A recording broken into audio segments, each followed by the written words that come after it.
नवीन उत्पादन ज्याचा उल्लेख आम्ही केला की गोकुळ बासुंदी, फ्लेवर्ड मिल्क, कोल्हापुरी पेढा. परवा मला कोणतरी भेटायला आलं, मी मागच्या भाषणात सांगितलं होतं आम्हाला भेटायला आलं की गोकुळचाच पेढा घेऊन येत जा. मला त्यांनी सांगितलं साहेब गोकुळचा पेढा आहे, काय तर काम झालं होतं म्हणून भेटायला आलं. म्हणजे उद्देश काय की नेतृत्व करणाऱ्यांनी पण या ठिकाणी केलं पाहिजे.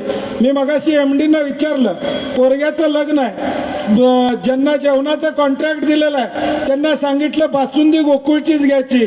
मी म्हणलं माझं 12 लाखाचा चेक डायरेक्ट मी गोकुळला देणार आहे, नाही तर आणि बाळासाहेब म्हणतील पैसे मिळाले का नाही.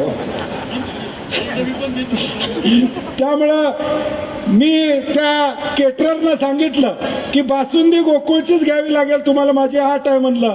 कारण की आम्ही ज्या संघाचं नेतृत्व करतो तिथले प्रोडक्ट्स आम्ही या ठिकाणी घेतले पाहिजे. उद्या आता आईस्क्रीम आम्ही काढलेलं, आपण देखील सगळीकडं सभासद म्हणून ज्यावेळी घरात पाहुणे येतील, कोण येतील, तर गोकुळचं आईस्क्रीम या ठिकाणी असलं पाहिजे, ही भूमिका आपण घेतली पाहिजे. अशाच नवनवीन अपडेट्ससाठी डिजिटल कोल्हापूर चॅनेलला सबस्क्राईब करायला विसरू नका.